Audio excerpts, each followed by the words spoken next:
ਹੌਲੀ ਫੁੱਲ ਤੇ ਤਰ੍ਹਾਂ ਦੇ ਫੰਗ ਵਰਗੀ ਜੱਟੀ ਮੇਲੀ ਜੱਟ ਨੂੰ ਪਤੰਗ ਵਰਗੀ ਲਾਲ ਸੂਹੀ ਜੱਟਾ ਤੇਰੀ ਪੱਗ ਵਰਗੀ ਧੁੱਪ ਵਿੱਚ ਲੱਗਾ ਨੀਰੀ ਅੱਗ ਵਰਗੀ ਹੌਲੀ ਫੁੱਲ ਤੇ ਤਰ੍ਹਾਂ ਦੇ ਫੰਗ ਵਰਗੀ ਜੱਟੀ ਮੇਲੀ ਜੱਟ ਨੂੰ ਪਤੰਗ ਵਰਗੀ ਲਾਲ ਸੂਹੀ ਜੱਟਾ ਤੇਰੀ ਪੱਗ ਵਰਗੀ ਧੁੱਪ ਵਿੱਚ ਲੱਗਾ ਨੀਰੀ ਅੱਗ ਵਰਗੀ.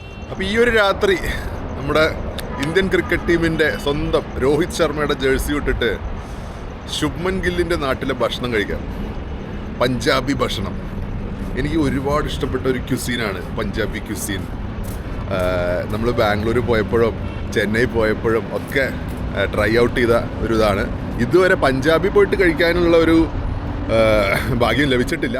നമുക്ക് വഡോദര അഹമ്മദാബാദ് നാഷണൽ ഹൈവേൻ്റെ സൈഡിലുള്ള സണ്ണി പാജി കാ ധാബ, ഒരു പ്യുവർ പഞ്ചാബി ധാബയാണ്, വെജിറ്റേറിയൻ ധാബയാണ് കേട്ടോ. അവിടുന്ന് ഒരു ഭക്ഷണം കഴിക്കാം. എനിക്ക് ഇന്നൊരു ആന തിന്നാനുള്ള വിശപ്പുണ്ട് എന്ന് വെച്ചിട്ട് ആന തിന്നൊന്നുമില്ല. ധാബേൻ്റെ ഉള്ളിലേക്ക് കയറുമ്പോൾ തന്നെ വാഴയൊക്കെ കാണുന്നത്, ദൈവമേ ഞാൻ കേരളത്തിലെത്തിയോ. അത്യാവശ്യം നല്ല റേറ്റിംഗ് ഒക്കെ ഉള്ള ധാബയാണ്. വൈകുന്നേരങ്ങളിലാണല്ലോ ധാബ കുറച്ചും കൂടിയൊക്കെ കണ്ട് ഉഷാറാവണത്. എന്നാൽ പിന്നെ സമയം കളയാണ്ട് നമുക്ക് ഫുഡ് ഓർഡർ ചെയ്യാം അല്ലേ. ആദ്യം നമ്മൾ സൂപ്പിൽ നിന്ന് തുടങ്ങാം. സൂപ്പും സ്റ്റാർട്ടേഴ്സൊക്കെ ആയിട്ട് ഒരു ക്രമത്തിലങ്ങനെ അങ്ങ് പോവാം. ഇവിടെ എന്തോ ഒരു ഫംഗ്ഷൻ നടക്കുക തോന്നുന്നു. അതുകൊണ്ട് ഉള്ളിലൊക്കെ ആളുകൾ ഒരുപാടുണ്ട്. ഏതോ 2-3 ബസ്സൊക്കെ വന്നിട്ടുണ്ട്. നമ്മളിപ്പോൾ പുറത്ത് ഒരു ഔട്ട്സൈഡ് ഡൈനിങ്ങിൽ ഇരിക്കുകയാണ്, നല്ല കാറ്റൊക്കെ കൊണ്ട്. ഒരു ചോട്ടാ പ്ലേറ്റും ഒരു ബഡാ പ്ലേറ്റും വെച്ചിട്ടുണ്ട്. ഇവരുടെ ഇതെന്ന് പറഞ്ഞാൽ നല്ല ഇമ്പ്രസീവാണ്. ഒരു ലോറിയുടെ ഒക്കെ പടം വെച്ചിട്ട് സണ്ണി പാജി ധാബ. നമ്മൾ ഓർഡർ ചെയ്യാതെ തന്നെ നമുക്ക് സവാള അരിഞ്ഞതും പിന്നെ ചെറുനാരങ്ങയൊക്കെ തന്നിട്ടുണ്ട്. നമ്മുടെ ഫസ്റ്റ് ഡിഷ് മസാല പപ്പഡ്.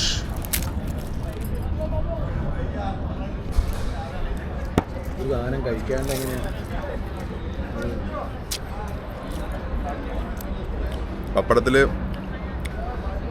മറ്റേ ഇതൊക്കെ ഇട്ടിട്ട് തക്കാളി, ഉള്ളി,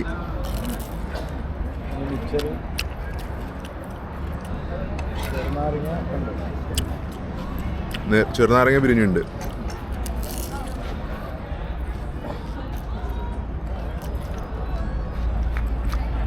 ഈ നമ്മൾ ദഹിപൂരിയൊക്കെ കഴിച്ചില്ലേ അവിടെ, അതായത് ആ പാനിപ്പൂരി ചാറ്റിൻ്റെ ഐറ്റംസൊക്കെ ഇതിൽ ആഡ് ചെയ്തിട്ടുണ്ട് പപ്പടത്തിന് മേലെ അല്ലേ.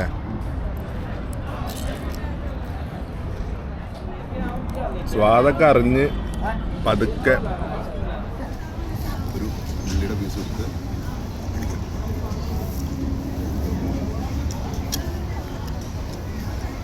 എന്നിട്ട് ഒരു പപ്പട് കഴിക്കും.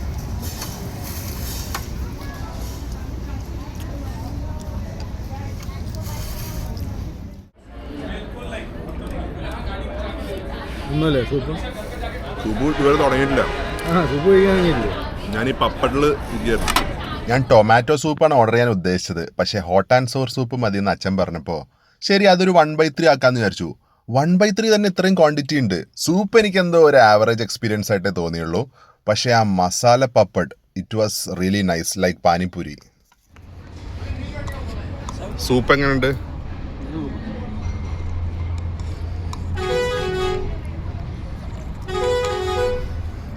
നമ്മുടെ സ്റ്റാർട്ടേഴ്സ് എത്തിയിട്ടുണ്ട്.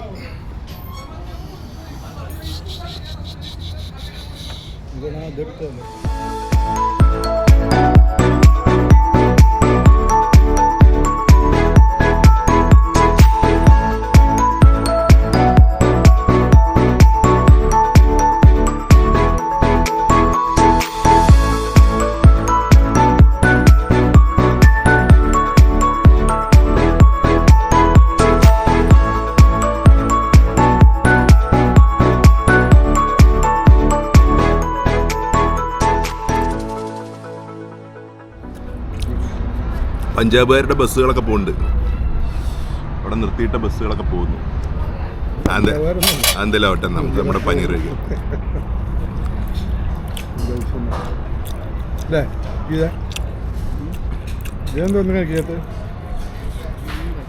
പഞ്ചാബി ഖാന സ്റ്റൈല്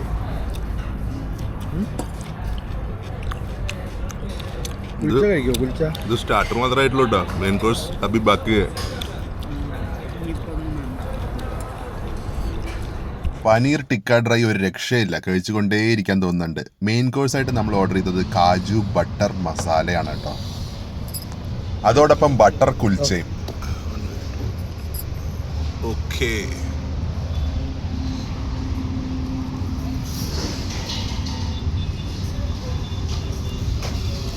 താങ്ക് യു.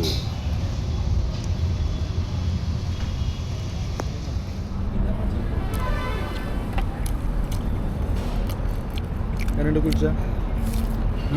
കുൽച്ചയിൽ എന്തോ ഒരു സാധനം, ഒരു എക്സ്ട്രാ എള്ളിട്ട കുൽച്ച. അതുപോലെ കറി കാജുവാണ്. കാജു എന്നാണ് അണ്ടിപ്പരിപ്പ്. അണ്ടിപ്പരിപ്പ്.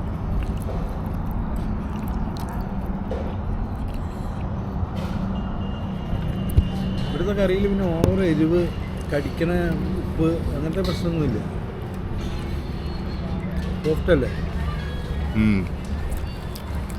ആ അണ്ടിപ്പരിപ്പ് കഴിക്കാൻ കിട്ടുന്നുണ്ട്.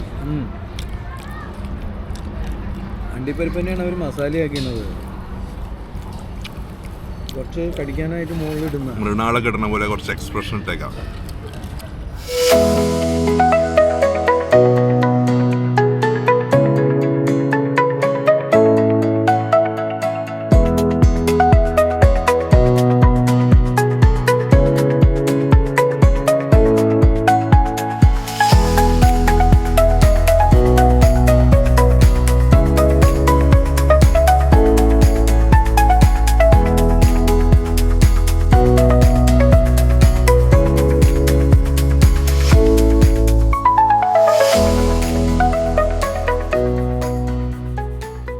ഞാൻ ഇതുവരെ കുടിച്ച ലസ്സികളെല്ലാം തന്നെ വൈറ്റ് കളേർഡ് ആയിരുന്നു.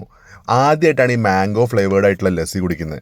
ഇവിടെ വന്നിട്ട് കഴിച്ച ഡിഷസിൽ അമ്മയ്ക്ക് ഏറ്റവും ഇഷ്ടപ്പെട്ടതും ഈ ലസ്സി തന്നെയാണ്. ആ മഡ്കയിലും കൂടി കുടിക്കുന്നതുകൊണ്ടായിരിക്കാം ഒരു പ്രത്യേക രുചി ഉണ്ടായിന്. പിന്നെ അമ്മയ്ക്ക് വ്ളോഗിൽ വരാൻ വലിയ ഒരു താല്പര്യം ഇല്ല, അതുകൊണ്ടാണ് കേട്ടോ. അപ്പം നമുക്ക് മൊത്തത്തിൽ ബില്ല് വന്നത് 1130 രൂപയാണ്. 3 പേര് അത്യാവശ്യം നന്നായി ഭക്ഷണം കഴിച്ചിട്ടുണ്ട്. അതുകൊണ്ട് തന്നെ ഇത് റീസണബിൾ ആയിട്ടാണ് എനിക്ക് തോന്നുന്നത്. 2-3 വീഡിയോസിന് മുന്നേ ഞാനൊരു ഹൈഫ്ലൈ റെസ്റ്റോറൻറ്റിനെ കുറിച്ച് പറഞ്ഞായിരുന്നല്ലോ, എയറോപ്ലെയിൻ്റെ ഉള്ളിൽ ഫുഡ്. അത് ഈ ഒരു ദാബയുടെ അടുത്തായിട്ട് തന്നെ വരിക കേട്ടോ. ഇവിടുന്ന് നമുക്ക് ഒരു ബീഡയും കൂടിയും കഴിച്ചാലോ? केरला में कोई ऐसा पान नहीं बनाएगा। तुम मेरे को याद करोगे। सही बनिया ने बोला था।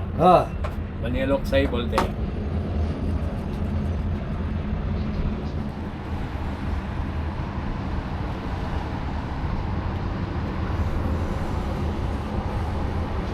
और पड़ेगा, सामान पूरा पड़ेगा।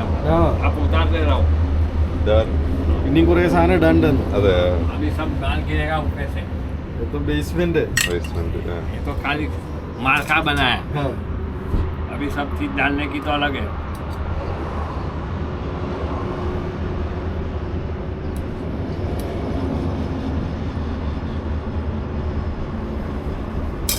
ഇവിടെ കൽക്കണ്ടമാരി വീട്ടേ വരണ്ട. കേരളത്തിൽ നിന്നാണ് ഞങ്ങൾ വരുന്നതെന്ന് പറഞ്ഞപ്പോഴേക്കും അദ്ദേഹത്തിന് ഭയങ്കര സന്തോഷമായി. കുറെ നാൾക്ക് ശേഷം അത്രേ സൗത്ത് ഇന്ത്യൻസിനെ കാണുന്നത്. ഞാനൊരു വ്ളോഗ് എടുത്തോട്ടെ എന്ന് ചോദിച്ചപ്പോൾ അതിനെന്താ ധൈര്യമായിട്ട് എടുത്തോളൂന്ന്. എന്തായാലും അദ്ദേഹത്തിൻ്റെ ആ നല്ല മനസ്സിന് ഒരുപാട് നന്ദി. അദ്ദേഹം ഉണ്ടാക്കിയത് മൊത്തം ഞാൻ വീഡിയോ എടുത്തെങ്കിലും എല്ലാം അങ്ങോട്ട് പ്രേക്ഷകരിലേക്ക് എത്തിക്കുന്നത് ശരിയല്ല. പുള്ളിയുടെ ചില രഹസ്യ കൂട്ടുകളൊക്കെ രഹസ്യമായിട്ട് തന്നെ ഇരിക്കട്ടെ. ഇനി നമുക്കത് എങ്ങനെയുണ്ടെന്ന് ടേസ്റ്റ് ചെയ്ത് നോക്കാം.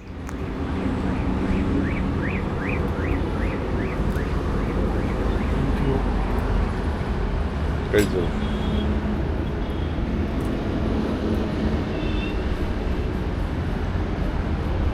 Thank you. ओके, कैसा लगा? पान खाओ, बाद में बोलो मेरे को। അതൊക്കെ കഴിച്ചാ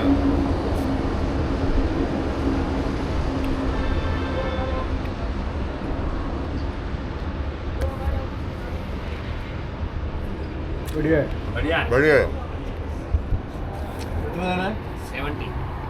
अशोक भाई का पान. पान बना के दे दिया ना, वो अशोक भाई है, वो 20 साल से पान बना रहा है अभी. അതായത് 20 വയസ്സ് മുതൽ പാൻ ഉണ്ടാക്കാൻ തുടങ്ങിയതാണ്.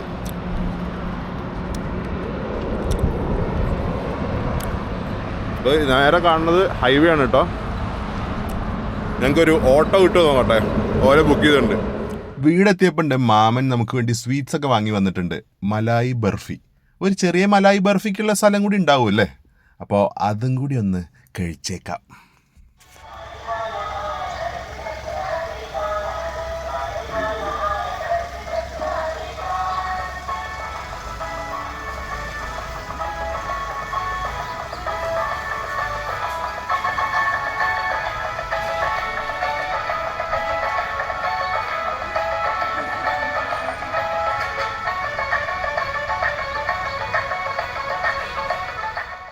ഇവിടെ വഡോദരയിൽ വന്നതിന് ശേഷം ഇന്നും രാവിലെ ഒരു 8:15 ഈ മ്യൂസിക് കേൾക്കാം. ആദ്യമൊക്കെ എന്താണെന്ന് എനിക്ക് മനസ്സിലായിട്ടുണ്ടായിരുന്നില്ല. പിന്നെയാണ് മനസ്സിലായത് ഇവിടെ ഈ ഗാർബേജ് കൊണ്ടുവരുന്ന വണ്ടിയുടെ മ്യൂസിക്കാണ്. ഏതെങ്കിലും ഒരു വ്ളോഗിൽ ഇത് ഉൾപ്പെടുത്തണം എന്ന് വിചാരിച്ചു. അതങ്ങനെ നടന്നു. അങ്ങനെ നല്ലൊരു പഞ്ചാബി ഖാന കഴിച്ച ഒരു അനുഭവത്തിൻ്റെ പുറത്ത് നമ്മുടെ വന്നിരിക്കുകയാണ് വീട്ടിൽ. സോ ഇന്നത്തെ ഫുഡ് അടി വീഡിയോ ഇവിടെ അവസാനിക്കുന്നു. അപ്പോൾ പുതിയൊരു വീഡിയോയുമായി ഉടനെ കാണാം. അപ്പോൾ വീഡിയോ ഇഷ്ടപ്പെട്ടാൽ ലൈക്ക്, കമൻറ്റ്, ഷെയർ ഒക്കെ ചെയ്യാം. മറ്റൊരു വീഡിയോയുമായി കാണാം. ਹੌਲੀ ਫੁੱਲ ਤੇ ਤਰਾਂ ਦੇ ਫੰਗ ਵਰਗੀ ਜੱਟੀ ਮੇਲੀ ਜੱਟ ਨੂੰ ਪਤੰਗ ਵਰਗੀ ਹਾਏ ਲਾਲ ਸੂਹੀ ਜੱਟਾ ਤੇਰੀ ਪੱਗ ਵਰਗੀ ਧੁੱਪ ਵਿੱਚ ਲੱਗਾ ਨੀਰੀ ਅੱਗ ਵਰਗੀ ਹੌਲੀ ਫੁੱਲ ਤੇ ਤਰਾਂ ਦੇ ਫੰਗ ਵਰਗੀ ਜੱਟੀ ਮੇਲੀ ਜੱਟ ਨੂੰ ਪਤੰਗ ਵਰਗੀ